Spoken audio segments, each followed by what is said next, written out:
សួស្តីបងប្អូនដែលជាអ្នកប្រើប្រាស់ទូរស័ព្ទទាំងអស់គ្នារាល់ថ្ងៃ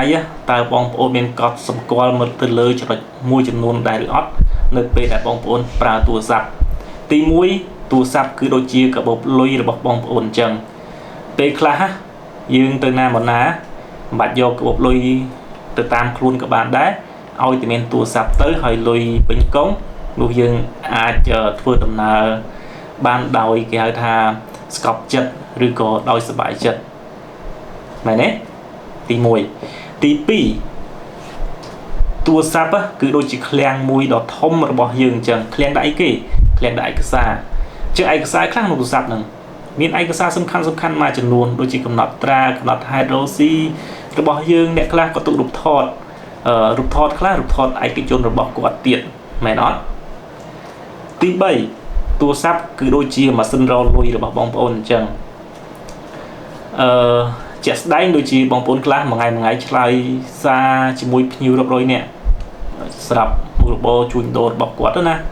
អញ្ចឹងតាមរយៈការឆ្លើយឆ្លងមួយភ្ញៀវនោះមានការលូកកាត់ឡើងអញ្ចឹងលុយក៏ចេញចូលទៅតាមនឹងដែរមានចំណុចជាច្រើនទៀតដែលទូរស័ព្ទមានប្រយោជន៍សម្រាប់ពួកយើងទាំងអស់គ្នាមែនទេតែខ្ញុំរាប់តែប៉ុណ្្នឹងឯងដោយសារវាមិនមែនជាចំណុចដែលខ្ញុំចង់និយាយហើយអ្វីដែលខ្ញុំចង់ចែកចាយជួយបងប្អូនថ្ងៃនេះណាដោយសារតែទូរស័ព្ទគឺជាកាបូបលុយទូរស័ព្ទគឺជាឃ្លាំងឯកសារទូរស័ព្ទគឺជាម៉ាស៊ីនរលុយដូច្នេះហើយត្រូវតែចេះរកវិធីការពារទូរស័ព្ទយើងពីអ្នកដែលចង់លួចទិន្នន័យឬក៏លួចអ្វីដែលក្នុងទូរស័ព្ទរបស់យើងមានឃើញទេឲ្យតែបងប្អូនធ្វើឲ្យបន្តិចរឿងមិនគួរកើតវានឹងកើតមានឡើងដូចជាអីខ្លះរឿងគួរកើតហ្នឹងលុយក្នុងកុងយើងទៅបានគេលួចដោយមិនដឹងខ្លួនលួចទេណាព័ត៌មានសម្ងាត់មួយចំនួនរបស់យើងក្នុងទូរស័ព្ទត្រូវបានគេលួចក៏ដូចជាអ្នកខ្លះបាច់រៀបថតឯកជនរបស់គាត់ក៏មានដែរអញ្ចឹងថ្ងៃនេះខ្ញុំនឹងចែកចាយកលឹះខ្លីៗសម្រាប់អនុវត្តជាមួយបងប្អូនចំនួន9ចំណុចដែលជាកលឹះក្នុងការដែលជួយឲ្យយើងនៅក្នុងការរក្សាទិន្នន័យក៏ដូចជារក្សាទូរស័ព្ទយើងឲ្យមានសុវត្ថិភាពពីជនខិលខូចអស់ទាំងនោះកលឹះទី1គឺជាកលឹះដែលងាយស្រួលបំផុតដោយការចាក់សោទូរស័ព្ទឲ្យពាក្យសម្ងាត់ឬលេខកូដដែលខ្លាំងដែលជាលេខកូដដែលពិបាកទាយហើយចាក់សោយបានលឿនបន្ទាប់ពីយើងឈប់ប្រើហើយបើអាចសូមប្រើ biometric authentication ដែលមានដូចជា Face ID ឬក៏ Fingerprint ដើម្បីសុវត្ថិភាពទូរស័ព្ទយើងកាន់តែខ្ពស់ទី2ការដំឡើងកម្មវិធី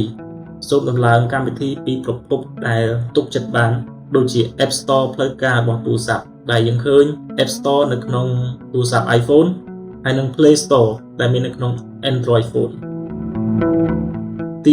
3សូម update OS ទូរស័ព្ទក៏ដូចជាកម្មវិធីផ្សេងៗក្នុងទូរស័ព្ទឲ្យបានទៀងទាត់ឬក៏ update ភ្លាមនៅពេលណាដែលមានការ update ធ្លាក់មកនោះ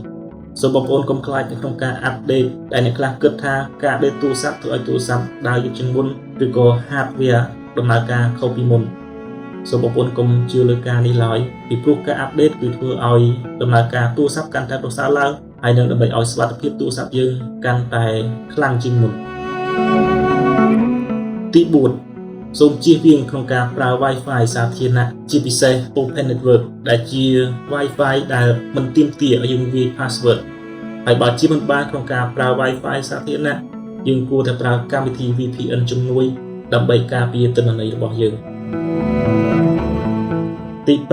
5បើកមុខងារ Find My Device សម្រាប់ Android ឬក៏កម្មវិធី Find My iPhone សម្រាប់ iOS ដើម្បីងាយស្រួលក្នុងការស្វែងរកនិងលុបទិន្នន័យនៅពេលណាដែលទូរស័ព្ទយើងបាត់ទី6សូម backup ទិន្នន័យឬក៏ឯកសារឲ្យបានទៀងទាត់នៅក្នុង Cloud ដែលមានសុវត្ថិភាពដូចជា Google Photos ឬក៏ Google Drive សម្រាប់ទូរស័ព្ទ Android ឬក៏ iCloud សម្រាប់ iOS ពីព្រោះអីនៅពេលណាដែលទូរស័ព្ទយើងបាត់យើងអាចលុបទិន្នន័យទាំងអស់នៅក្នុងទូរស័ព្ទយើងពីចម្ងាយហើយឯកសារទាំងនោះគឺមានក្នុង Cloud យើងស្រាប់គឺវាមានសុវត្ថិភាពរៀបរយទី7ដែលជាចំណុចសំខាន់នៅពេលដែលបងប្អូនទទួលបានសារជាតំណឬក៏ link ពីនរណាម្នាក់សូមបងប្អូនពិនិត្យមើល link ឲ្យបានច្បាស់សូមកុំទាន់ចុចលើវាភ្លាម យើងត្រូវសិក្សាអំពីប្រភពក៏ដូចជាអាសយដ្ឋាននៃ link នោះឲ្យបានច្បាស់លាស់សិនពីព្រោះវាជាតំណឬមេរោគ Malware ដែលអាចលួចទិន្នន័យផ្សេងឬក៏តាមដានយើងបានទី8សូមប្រយ័ត្នអំពីអ្វីដែលបងប្អូនចែករំលែកនៅក្នុងបណ្ដាញសង្គមហើយសូមពិនិត្យមើល privacy setting ឬក៏កន្លែងកំណត់ទៅលើឯកជនភាពរបស់បងប្អូនឲ្យបានច្បាស់លាស់ក៏ដូចជាឲ្យបានទៀងទាត់ទី9សូមបងប្អូនបើកលើមុខងារ two factor authentication នៅក្នុង account ផ្សេងៗរបស់បងប្អូនដូចជា Facebook, Google, TikTok, iCloud ឬក៏កម្មវិធីផ្សេងទៀតដែលបងប្អូនមានក្នុងការបើកមុខងារ two factor authentication បងប្អូនអាចអនុញ្ញាតឲ្យកម្មវិធីផ្ញើ message ទៀងទាត់ជាមួយបងប្អូនសិនឬក៏យើងអាចប្រើកម្មវិធី authentication apps ដែលមានដូចជា Google authentication, Microsoft authentication ឬក៏ True ដែលកម្មវិធីទាំងនេះគឺជាកម្មវិធីដែលគេឧស្សាហ៍ប្រើនៅក្នុង two factor authentication ហើយវាប្រៀបដូចជាកូនសោដ៏រឹងមាំរបស់យើងដើម្បីការពារពីការលួចចូលទៅក្នុងគណនីសំខាន់ៗរបស់យើង